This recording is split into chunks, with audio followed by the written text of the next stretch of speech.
Você já passou por isso? Abriu a Bíblia, leu um capítulo, fechou o livro e alguns minutos depois não conseguia lembrar praticamente de nada do que havia lido. A Bíblia estava na sua mão, mas de alguma forma ela não estava na sua vida. Você leu palavras, mas as palavras não fizeram lá muita coisa em você. Talvez você tenha pensado o seguinte: será que o problema sou eu? Será que a falta de concentração, disciplina e espiritualidade é minha? Talvez o problema seja diferente do que você imagina. Olá, aqui é o Paulo On e seja bem-vindo ao canal da Escola Didascalia. Se você chegou até aqui, queria te pedir duas coisas. Se inscreve no canal e compartilhe esse conteúdo com os seus amigos.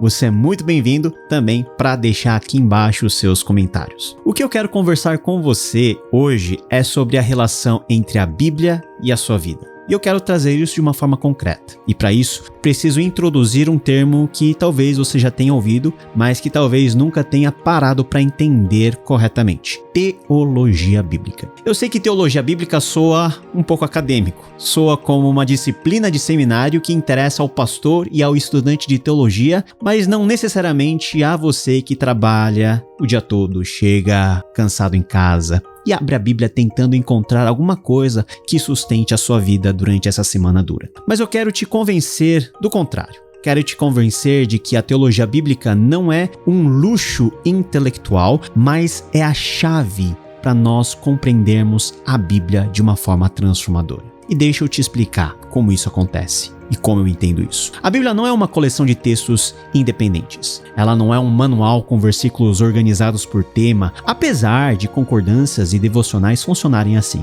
A Bíblia é uma história, uma grande história. Uma história que começa com a criação do mundo por um Deus que faz aliança com a sua criatura. Avança por séculos de promessa, fracasso, exílio, restauração e chega ao seu clímax em Jesus Cristo, por meio da sua morte e ressurreição, e caminha para uma consumação final, quando Deus fará todas as coisas novas. É uma narrativa com começo, meio e fim. E cada parte dessa narrativa só faz pleno sentido quando você sabe onde ela está nessa história maior. A teologia bíblica é exatamente isso. A disciplina que nos ajuda a ler cada texto da Escritura dentro do movimento total da história da redenção. Ela nos ensina a perguntar não apenas o que esse versículo diz, mas onde esse versículo está na história de Deus com o mundo. E essa pergunta é muito importante. Pense comigo num exemplo simples. Você lê o livro de Ruth, a história de uma mulher moabita que deixa a sua terra para seguir a sogra israelita, que viaja para Belém e encontra Boaz, que se torna seu redentor. É uma história linda, comovente. Mas se você não sabe que essa história está situada num período específico da história de Israel, durante o tempo dos juízes, no tempo em que a aliança estava sendo violada por todos os lados, a história de Ruth fica sendo uma história sobre lealdade familiar e só isso. Edificante, mas uma história pequena. Mas quando você entende onde Ruth está na história da redenção total, quando você percebe que Boaz é um tipo de Cristo, o Redentor que paga o preço para resgatar quem não tem direito por conta própria, que Ruth, a moabita, representa todos os gentios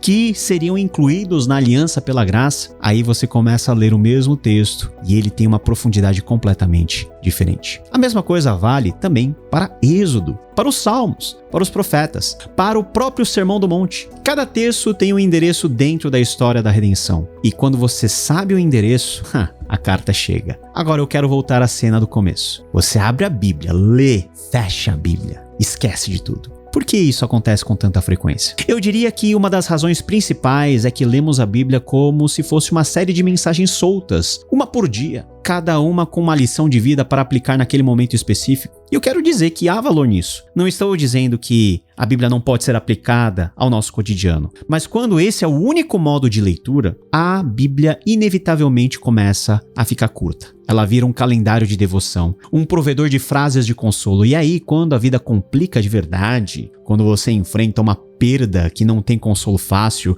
quando a teologia de um versículo aplicado de forma apressada não dá conta do peso real da situação, você fecha a Bíblia sem saber o que fazer com ela. A teologia bíblica não resolve isso de uma hora para outra, mas ela começa a construir um tipo de conhecimento diferente. Não estou falando apenas de um conhecimento de versículos, mas do conhecimento de Deus através do movimento da história. E esse conhecimento tem uma qualidade diferente. Ele não é apenas informação, mas sim o próprio enquadramento da nossa vida. João Calvino dizia que a Escritura é como o óculos que Deus nos dá para enxergar a realidade com clareza. Mas óculos pressupõe que você os use de forma contínua, não apenas de vez em quando. A maturidade cristã tem muito a ver com isso, com a construção de uma visão de mundo formada pela Escritura como um todo, e não apenas pela Escritura em fragmentos. E aqui está o ponto que eu quero que fique aí gravado no seu coração. A pergunta, a Bíblia tem feito parte da sua vida, não é uma pergunta sobre quantidade. Não é uma pergunta sobre se você está lendo um capítulo por dia ou 3. A pergunta é sobre qualidade de relação. Ou seja, a Bíblia está fazendo parte da sua vida quando ela começa a te dar um vocabulário para interpretar a sua própria experiência. Quando você passa por uma perda,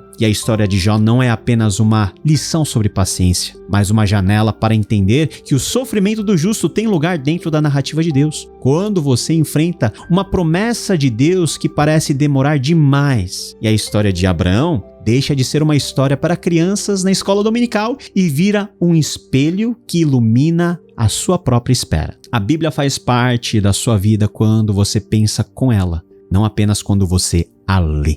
E pensar com ela exige que você entenda a lógica interna dela. Que você conheça não apenas os textos, mas o argumento que os textos estão construindo juntos. E olha, eu não estou te pedindo para virar um teólogo profissional. Não estou te pedindo que você precise saber todas as minúcias, os debates exegéticos mais técnicos. O que eu quero te dizer é que existe uma diferença real entre a pessoa que lê a Bíblia e a pessoa que lê a Bíblia entendendo onde cada parte está na história maior. Essa diferença aparece na oração, por exemplo. Aparece na forma como você lida com a dúvida. Aparece na forma como você aconselha alguém que está sofrendo. A maturidade cristã tem raízes, e essas raízes crescem no solo da Escritura compreendida com toda a sua profundidade. Então, como que a gente começa? Eu diria 3 coisas práticas para você. Primeiro, comece a se perguntar ao ler qualquer texto bíblico onde essa passagem está na grande história da redenção. Antes do Sinai ou depois? Antes da encarnação ou depois da ressurreição? Essa pergunta simples já começa a mudar a forma como você lê o texto. Segundo lugar, não leia a Bíblia apenas em versículos soltos. Reserve tempo para ler livros inteiros, ou pelo menos capítulos maiores de uma vez. O contexto muda a interpretação, sempre. Terceiro, busque recursos que te ajudem a ver essa dimensão narrativa da Escritura. Existem bons livros, bons cursos, boas igrejas que ensinam isso com seriedade. E a Escola Didascalia existe exatamente para isso. Agora, voltando lá para os questionamentos iniciais. Você fecha a Bíblia e não lembra do que leu. Talvez a pergunta não seja como faço para ter mais disciplina. Talvez a pergunta mais honesta seja esta: eu entendo o que estou lendo? Porque a Bíblia não é difícil no sentido de ser inacessível. Ela é densa no sentido de ser rica. E riqueza exige atenção, exige método, exige que você entre na história com disposição para ser formado por ela, não apenas para extrair dela uma mensagem de aplicação rápida. Cristo é o centro dessa história. O Antigo Testamento aponta para ele, o Novo Testamento o anuncia e explica. E a vida cristã, a sua vida, faz sentido dentro dessa história. Quando a Bíblia começa a fazer parte da sua vida de verdade, não é porque você se tornará mais disciplinado, embora a disciplina importe. É porque você começa a enxergar que a sua história está dentro da história de Deus. E isso muda tudo.